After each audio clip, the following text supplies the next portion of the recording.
जब हिंदुस्तान की सरजमी पर अंग्रेजों का नापाक साया पड़ा, पूरे मुल्क में फिरंगियों ने अपना जाल बिछाया। वो अपनी शादिराना मय्याराना चालों से बरसर इख्तितार हुए।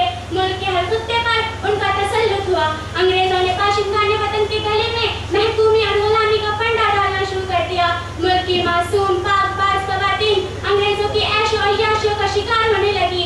उनकी इफ़्फ़त और असमत की चादरें अंग्रेजों की हवस परस्ती का निशाना बन गई। उन्होंने हिंदुस्तानियों के खून को अपने पसीने से कंकर घायल करना शुरू कर दिया। तो उस वक्त हिंदुस्तानियों के दिल में अंग्रेजों की सफाकी व खूनरेज़ी से रिहाई व ताक़ी गुलामी से निजात का जज्बा पैदा हुआ। हर शख्स बरसर टेकार था। वो हर तरह की जानी और माली कुर्बानी पेश करने के लिए तैयार। इस्तिक़लाल और हुर्रियत की खातिर सरफरोशी की मुल्कगीर तहरीक चलाई गई और हर शख्स ये राग अल्लाह का नजर आया। सरफरोशी की तमन्ना अब हमारे दिल में है, सरफरोशी की तमन्ना अब हमारे दिल में है, देखना है सोए कितना बाज़-ए कातिल में है।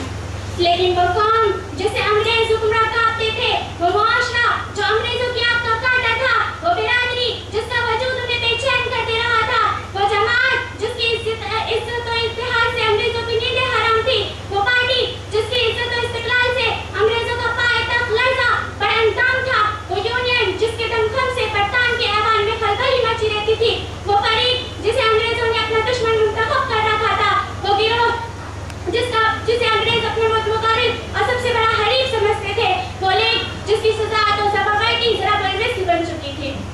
वो सिर्फ इस मुल्क के बाइज़्ज़त, बुलंद हिम्मत और अज़ीमुल मक़ासिद मुसलमान थे और इससे